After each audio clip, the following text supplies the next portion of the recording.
Welcome back, everybody, people of the pod, to season 4, episode 1, Office Hours with Karpf and Loge, still ranting into the void.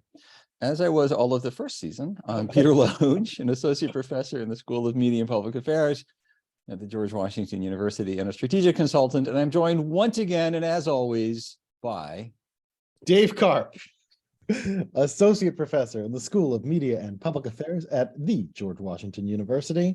It's season 4 of Office Hours with Karpf and Loge. I'm going to call this season 4, We Live in Ridiculous Times. That's like an evergreen thing. I feel like that's an evergreen title. But like this, my prediction for the first half of 2023 is that these will be particularly ridiculous times to live in. Like, I think that you and I are going to come together every 2 weeks, and our listeners are going to tune in to hear us being like, but that's ridiculous.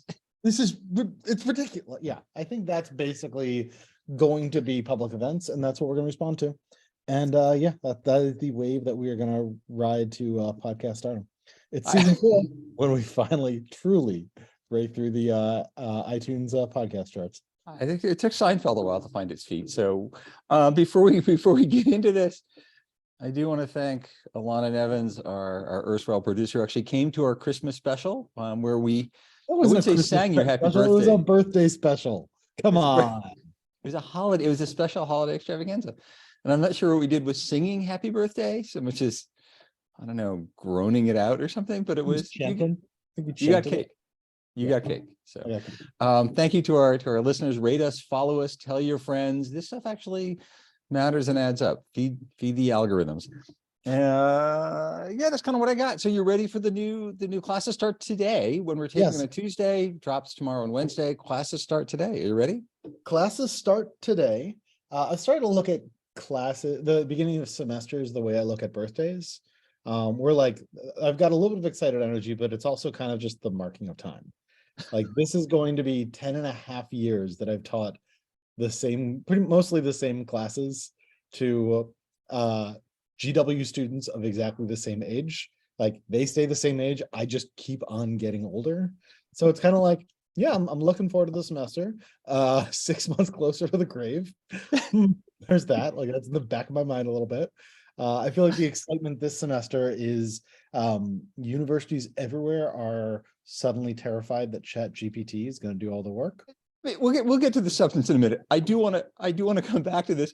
You're marking time. You're telling your students that basically they have joined you in a small cell where you are scratching lines onto the wall with your growing fingernails and watching them like.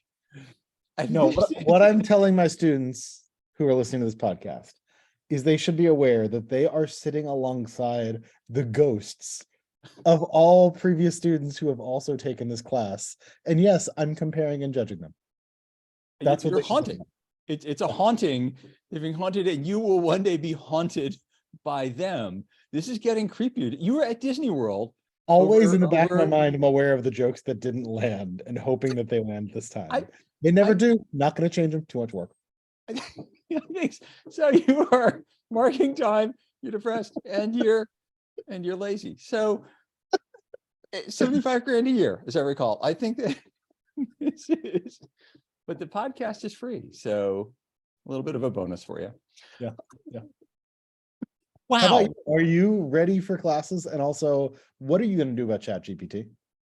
So the classes, whenever you apply for a job, we tell our students this: you apply for a job, you want to be a team player and detail oriented. I'm largely a team player. I like team sports. Every semester I get something wrong in the syllabus. One semester I had a class meeting on a Saturday. I just didn't notice. This time I was thorough. I had multiple computers checking calendars and dates and lining up speakers. I got notes from a couple of students who looked at the syllabus early. So good for you for looking at the syllabus early, pointing out that I actually had classes starting next week. And were we actually meeting this week? Yes, we are meeting this week. I don't know. So hopefully I got the mistake out of the way early. Peter Loge giving you the quality that he is known for. It's true. I'm not I'm an ideas guy. I'm an ideas guy. It'll be good. I think it'll be good. I'm teaching the political communication ethics class, which is always interesting. Some really interesting speakers coming in. One of our, some of our alumni, some working professionals. And it's a bit of the class rattles between Machiavelli and Orwell on one hand, and off the record conversations with pros saying, yeah, but here's how it goes on a Tuesday. And if you got to pay your rent, you got to pay back your student loans. Here's how it goes. And I've been teaching it long enough that former students now come back and say, okay, when I sat, you know, in room 307, I said, I would absolutely not, I'd absolutely not, I'd absolutely not. I've now got a job where I kind of am, I probably am, and I am a little bit, which is interesting to see. So I'm excited. I'm excited. It's good. And is this finally the semester that you bring me back to talk to political communication ethics, or are you still too scared to put me in the classroom? You know, it's funny that you should make it about you. I try to not have the same speaker more than once. I try to mix it up a little bit. So this time talking about digital communication ethics. I'm really good about not using names or anything, but it's a very senior digital strategist at a large national advocacy organization. Is going to come in and talk about how she makes decisions, the challenges she faces. And she's closer to the student's age. She's not marking time waiting to die, apparently, which is the vibe you're giving off. This is why I want a guest lecture, is because that sense of difference is the only thing that keeps me animated and upright. Wow. This is season 4 when things get weird. And talk about into the void. So Chat GPT, we've been at this for like 6 minutes and people are waiting for content. Content me with Chat GPT. Content me. It's my new catchphrase. Content me. Content me. I am not worrying about Chat GPT at this point in the semester. I feel like the basic, I mean, first of all, it's not that good yet. Like, it can produce a bunch of cliches that are well enough written that, like, I think it's certainly on par with what an average undergrad might put together when they are doing they're doing an essay at 4 a.m. the night before it's due, right? And like, that's impressive from a technical standpoint. That is not something that AI could do a year ago. So I'm paying attention to that. But we have an honor code that includes not cheating. I'm going to make clear to the students that honor code still holds. I think at some point, either at GW or at another university this semester, somebody's going to get caught using Chat GPT. The fires of hell are going to rain down on them, and I really hope that's not one of my students. But I think it's my role in the classroom to be interesting and engaging enough with material that matters for what they think about, what they care about, what they do, that they're going to engage in the classroom.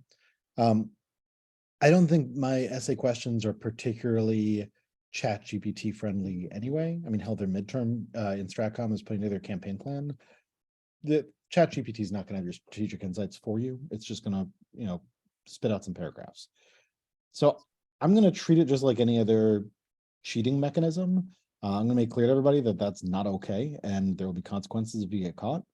And then I'm going to keep doing my thing, because I think largely what we're seeing right now is the latest thing that universities can spend money on, can send money to consultants over, while they freak out about things other than the price of higher education and how little they pay their adjuncts. I think that'll make sense. I'm largely in the same boat. The ethics class is like, I don't know how you would cheat writing those essays. And honestly, if you're going to cheat in an ethics class, there's nothing I can do to help you or persuade you to do otherwise, because come on. And in the graduate strategic communications class, it's the same. I just assume these students are here for a reason. Our students are smart, interesting. And if they want to cheat their way through, I mean, it's kind of their nickel. It's disappointing. Yeah, you're spending a lot of money to learn nothing then. And to check a box, and like having a diploma doesn't actually get you a job. It's a proxy for having, knowing how to write and think. But at some point you got to do the job. And if you can't do the job, you can't do the job. Yeah. You're not going to Chat GPT your way through life. It's sort of the Animal House, dean's lecture to the errant fraternity. It's, I don't know. I kind of treat my students like adults. It says on the syllabi, I assume you're all adults. You make choices. You're spending a lot of money to be here. You chose to be here. It's hard to be here. What you do when you're here, it's up to you. I'm not I'm not your mom. Yeah. So I did see a syllabus from a professor at the University of Georgia who has now put in a Chat GPT section, a couple of sentences on Chat GPT and laying out what you laid out, saying this is, like, to be clear, this is cheating. You will be punished appropriately for it. I don't know. Anyway, we're a StratComs podcast, so let's get to the StratComs piece. Bunch of things going on this season. I want to be more diligent about footnotes, so check out the footnotes at peterloge.com podcast or Peter Loge on Medium, where all of these things will be. And we want to do cover a couple of things this morning or today. One is the pending the debt ceiling debate and potential government shutdowns. So the strategic communications around congressional budgeting brinksmanship. What's going to happen? What's going on? What's the comms approach here? So we're going to get up to the brink. I assume they're not actually going to blow up the entire global economy.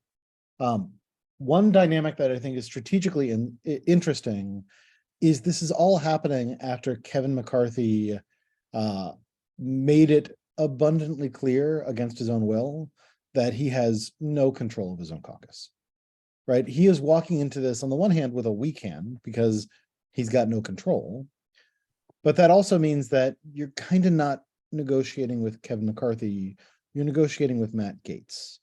And Matt Gaetz doesn't usually negotiate with people who aren't 17, but allegedly. Thank you. Legal Right. counsel thanks you for inserting allegedly. Right. I saw a joke around Twitter when McCarthy kept on losing these votes, that the good news is that once there have been more than 17 votes, Matt Gaetz will surely lose interest. At any rate. At any rate. But the point here is that makes this more difficult because it means that it's not even going to be Biden and McCarthy in a room saying, okay, how do we get this done? It's actually going to be Biden and McCarthy in a room with McCarthy shuttling back and forth saying, well, I would like the global economy not to end. I'd also like Republicans not to get blamed for this. And I'd also like to not lose my job. And we all know I'm going to lose my job. So that makes this on paper very difficult to do. I think it increases the likelihood that you finally have a solution to this that comes down to executive branch creativity. I am in favor of minting the platinum coin. For listeners who haven't heard about that, we can drop something about it in the footnotes. Platinum coin is an idea that came up during the Obama era when they were dealing with a previous iteration of these fights over the debt ceiling.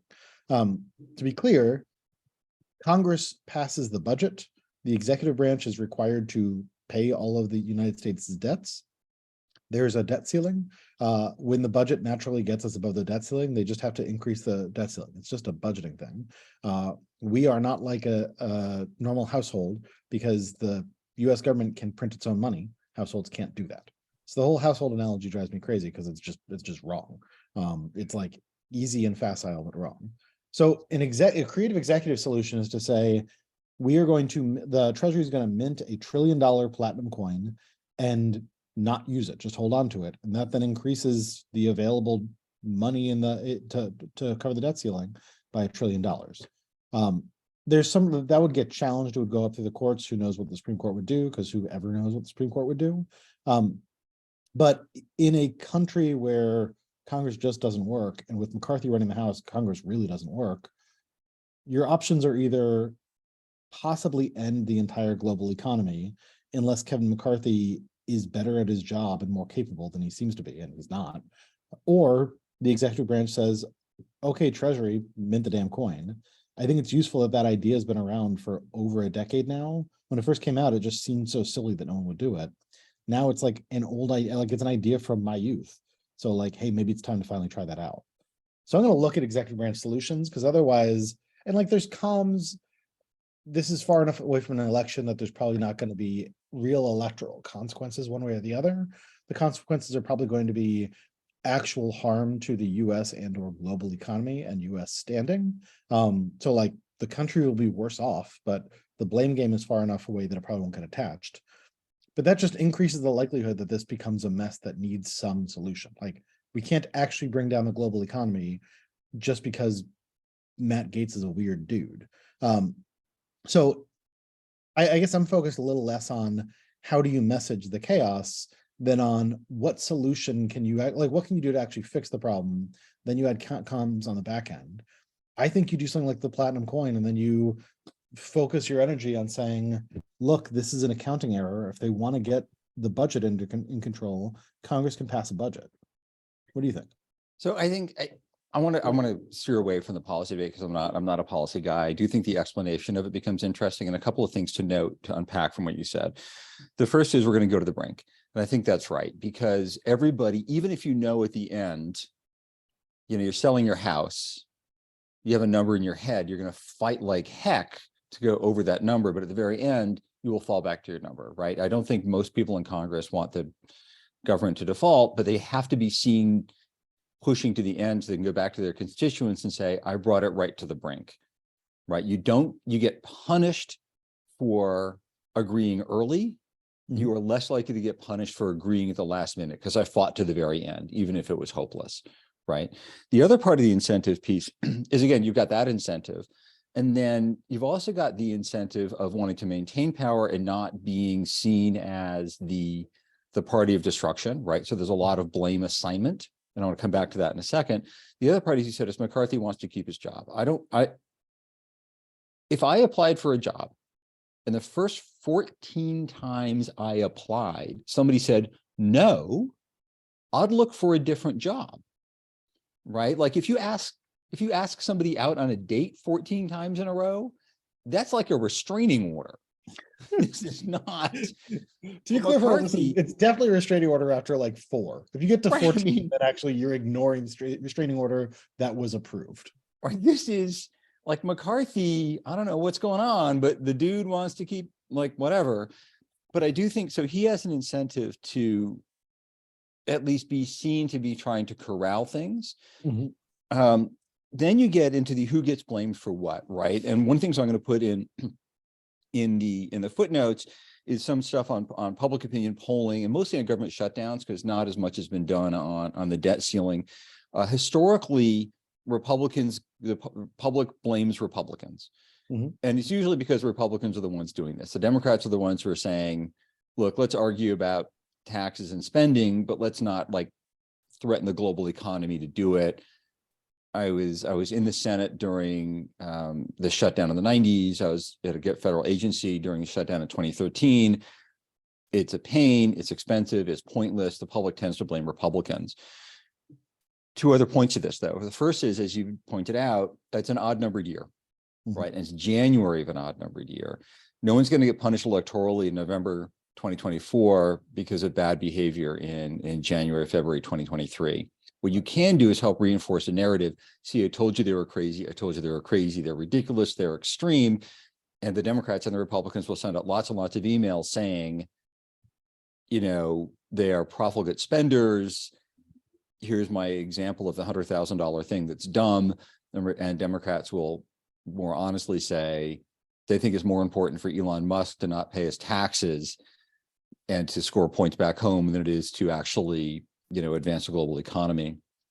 The other thing that does happen, though, is it lowers faith in the economy in general, right? Which is bad. And if I'm a major investor, if I'm a investment fund, or I'm moving a lot of money around, I think, geez, the U.S. just cannot get its act together.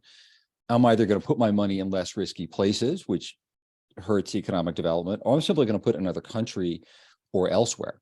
Right. And so what you end up doing to score really, truly minor political points is long-term damage potentially to the U.S. economy and to the global economy. Meanwhile, while Democrats and Republicans are busy assigning blame, right? There's some credit taking in politics. I did this, but mostly what you want to do is assign blame for bad things, because once you're elected, you can't get unelected, or you can't get more elected. You can only get unelected, which means you have an incentive to say, not my fault. And I think we're going to see a lot of that. And if we get to the coin debate, it's going to be, this is goofy. Then if I'm the White House, I might message going, look, you give us no option. Of course, this is goofy, but this is an option that will not collapse the global economy. If you behave like adults, McCarthy cut a deal, like ignore Gates and Boebert and them. McCarthy cut a deal with Jeffries, get enough D's and enough R's together Mhm. and create sort of a not crazy person caucus, then that might end up being it. I don't know. Right. And this is the reason why I think the likelihood of the platinum coin goes up is I think there are enough votes in the Republican caucus who can credibly claim we don't care if this creates a global recession or Yeah. depression, because we kind of want a recession going into 2024 that we can blame on Biden. Like the ability to like the fact that it is out there that McCarthy, who was obviously who a few months ago seemed like he would obviously be speaker, like McCarthy needed 14 votes to get that done, kind of suggests that you're either going to strike a deal with Jeffries, in which case he's then immediately going to get tossed out as speaker, or you're not, and that means that the executive branch needs to be the adults in the room, because you can't even do the basics. Like, not only can you not raise the debt ceiling, you couldn't even get appointed speaker. Like, under those circumstances, that kind of I think leads to a pretty honest and compelling message that you can put out there of, we're going to do the goofy accounting trick, because Kevin McCarthy, who took 14 votes to even like get the gavel, can't do the basic accounting stuff. When he's ready to do that, then we're happy to work with him on this. But I think that does set up a situation in which weird executive branch tricks that otherwise the folks would be on how goofy it is. I think there's a natural connection between this story and how hard it was for him to get the basics done. Right. Of, hey, we don't have basic competence, so how are we going to keep the global economy running? There's this accounting trick. It's the chaos caucus, and I think that's an easy story for the Dems to tell. And once again, with the executive branch action, gets back to incentives, right? If I'm a Republican in Congress and I don't want the global default, but I do want to keep my job, and I don't want to get yelled at by my constituents, and I know the executive will act responsibly, I have no incentive to act responsibly, right? Because somebody else will clean up my mess, right? I mean, that's one reason for the creeping size of the executive is, Congress has all sorts of incentives to just rant and shout and then pass actual responsibility off to somebody else. If that something else goes badly, Congress now has an incentive to shout. But now we're moving into incentives and lobbying and executive branch power and all of that, and the clock is running. So we'll keep talking, I imagine. But I want to point out one more thing there, because to put a bow on it, it is kind of in everyone, like Republicans' best interest, or at least an awful lot of them. I think an awful lot of them would love nothing more than keep the global economy going by doing something that we can then have impeachment hearings over, right? Mint the coin. We can have, oh my God, imperial presidency, we must impeach him hearings for the next year, fundraise off of those, go on Tucker Carlson and yell about how like this is such a betrayal. Like, that's what they want to do anyway. So I'm not saying it will happen. Like, I never expect that anything will actually get done, but there must be some resolution. I wouldn't be surprised with something like that, because it actually ends up fitting everyone's incentives. And if you think about how these decisions get made, I think that's absolutely right, because these decisions aren't made, sort of thoughtfully in a room with people considering calmly and playing out with, game theoretic models. It's much more like a drunken Chat GPT on a Thursday night. What are we going to do? I don't know. Look, punt. It'll be fine. Biden will do something. We'll make noise about it later. I got a plane. Right? It's not GPT Thursday night. I like that. I like that. All right. Clock's running. Yeah. I want to move on. I want to change the subject. Let's go to political scandals. And we've got a bit of an array here, and we're gonna under discuss this today so we can over discuss it later. 3 things on a continuum. George, are you kidding me, Santos? George Santos. Or it's like Biden apparently having classified documents next to his Corvettes. Like, props for the vet, but come on, Mr. President. And then Trump claiming it's just like his stealing stuff and refusing to give it back. Again, no false equivalency. These are not the same. Right. But I could make the case from a comms perspective that, look, it's those politicians being, of course, they're corrupt. Of course, Santos lied. Of course, Biden took stuff. I hate all those people. From a comms perspective, if you're the president, what do? You got the McCarthy Santos thing, and then there's the that has implications for Trump as well. What do you think? So let's take the latter two of those together. The president appointed a special counsel. That's probably the right move. Because you can either appoint a special counsel or wait until you're forced to, or forced to appoint somebody. Of course, those two things aren't the same. And of course, this is perfect grist for Fox News and a perfect opportunity for CNN and the New York Times to trot out false equivalency headlines, because those generate the most clicks, right? Like there's people who are an audience for that and people who are an audience for yelling about that. So of course, they're all going to play their scripts and do that. I guess I kind of feel like it was already very unlikely that Trump was going to face any meaningful consequences. If he was going to face them for stealing and refusing to give back classified and top secret documents, that would have had to happen pretty quick, because now he is running for president and has the majority of the House actively supporting him when they're not saying like, oh, but maybe DeSantis. So that makes it already very unlikely. And this is certainly a beat in that story, which makes it ever less likely, because the public clarity of this is a line that can never get crossed gets fuzzier when these two things that are not the same sound kind of the same. So I mean, for Biden, we're gonna have a special counsel. Nothing's gonna happen because yeah, you had a box in a document, a document in a box, you found it, you hand it back in. Like, come on, dude. So nothing's really going to happen there. There'll probably be some congressional hearings because they're going to try to impeach him 3 times so that they can say he got impeached in the House more times than Trump. So like they'll have hearings, but like there's not going to be anything there because they're there. Trump was already not probably going to face any real consequences. The likelihood just went further down. I think and so. Let's all that. George Santos. Let's hang. I want to hang on the Trump thing. I think you're right. I mean, if I'm the Biden White House, my comms play is, wow, this should not have happened. I've appointed a special counsel. I have asked the FBI or somebody to go through my house, my office, double check everything, take anything top secret or classified that shouldn't be there, turn it to the National Archives immediately, and tell me after they've done it. Yeah. Right. I don't want to wait. This huge mistake should not have happened. Like this mistake, moving on. But what that does do is just take away you can say, oh, look, Trump, he's the one who, because for a while the case for DeSantis was he's like Trump without the indictments. Mm-hmm. It's harder to make that case now because, oh, look, and again, it feeds this narrative that like you just decrease faith in politics and politicians. Of course, they're all corrupt. Of course, they're all right. And I've saw people on social media saying when I served in government, I walked in with a stapler and a coffee cup and I walked out with a stapler and a coffee cup. Yeah, I walked in with a coffee cup as well. And I was very senior, but I wasn't the president, I wasn't the vice president of the United States, right? I was like some appointee. It's different than helping run the world for 8 years. Right. Like, you weren't being asked to also maintain a bunch of things that can be useful to historians who later need to like archive what you did.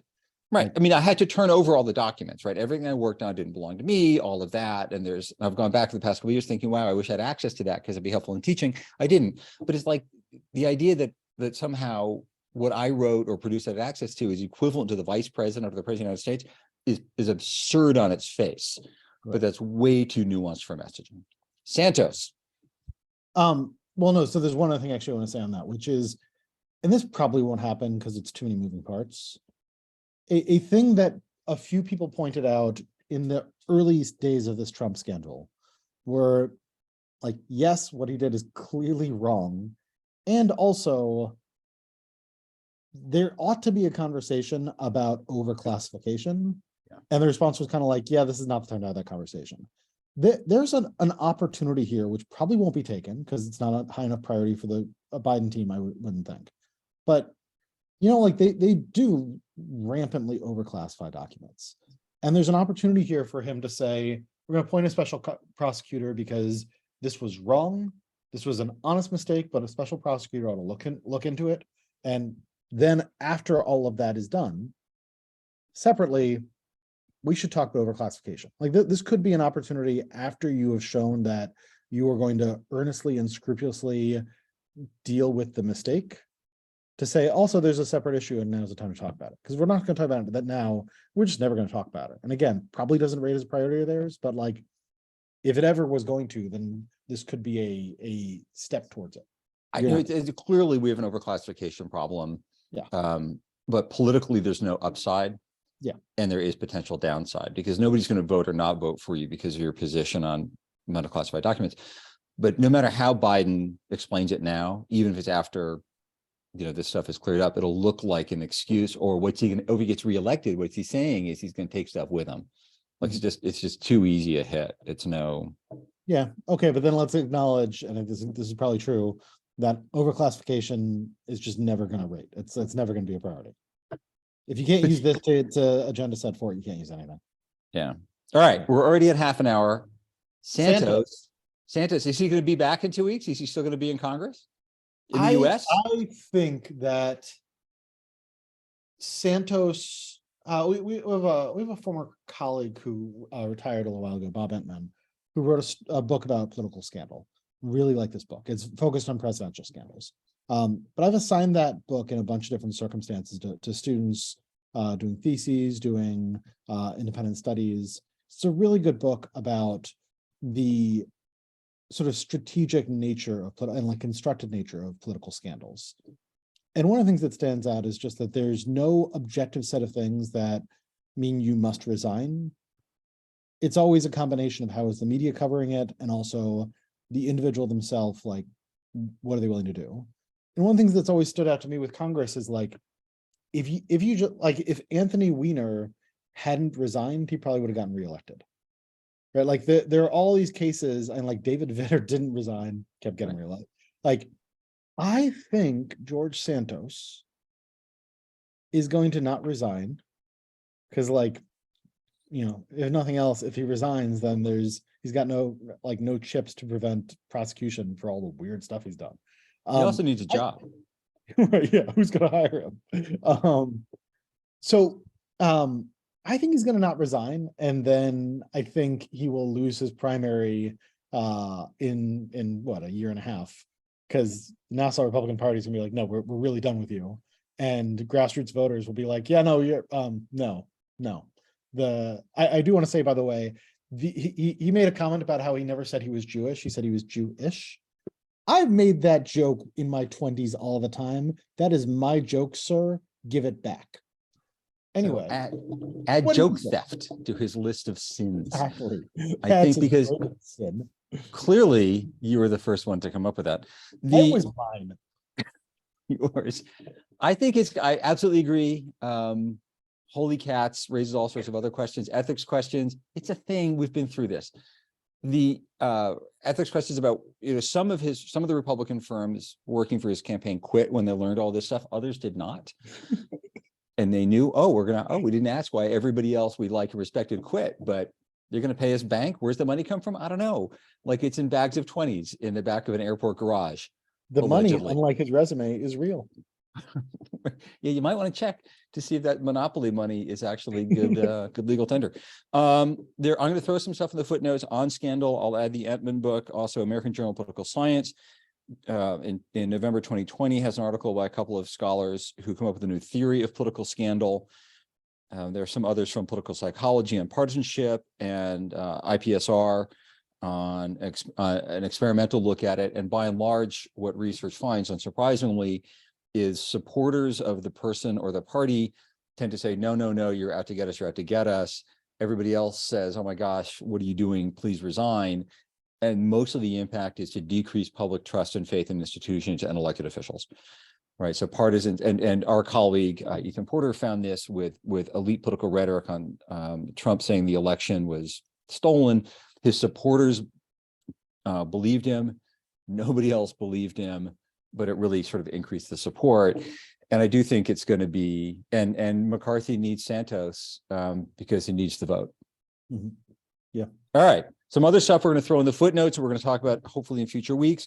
There's a terrific article in the New York Times on New Year's Day on how an Ohio town got people to eat their leftovers. Talks about the importance of raising awareness, but also specific actions tied to awareness. Not just you throw away a lot of food, feel bad.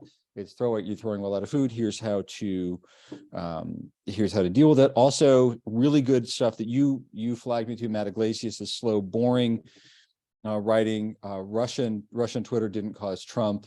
There's really much less to that story, much more to a different story that's problematic that I'm going to put in there, which is fantastic. And digital ads and presidential campaigns don't matter. Yes, Iglesias covered that, but it was actually a piece that Josh Tucker and co-authors wrote for Nature Communication, doing a big study that showed what a lot of us were saying for years, which is, look, this idea that Russian ads on Facebook had some big direct effect on who voted and who turned out to vote and who voted.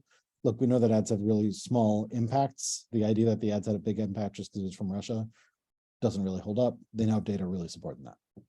Which I think is an interesting read, and I want to go into in more detail in future weeks. We're at 35 minutes and change, which is a very long dog walk, and we're sticking with that. David's going to be back. It's going to be back, and it's good. The head in the hands. That's what I'm looking for. The head in the hands. There it is. There it is. All right, everybody. Walk those dogs, everybody. Walk those dogs, the real dogs that I have and the pretend dogs that Peter Loge has. And rate us, follow us, like us. Thanks, Alana. Thanks, listeners. We'll see everybody in 2 weeks. You know what I wish they could do is rate us, the two of us individually, because I think I would win that. Like I could get 5 stars, you could get 4.5 stars. I don't know. I feel like there's a lot going on in that phrase. We'll see. Good night, everybody. Bye, everybody. All right, you want to do the tease?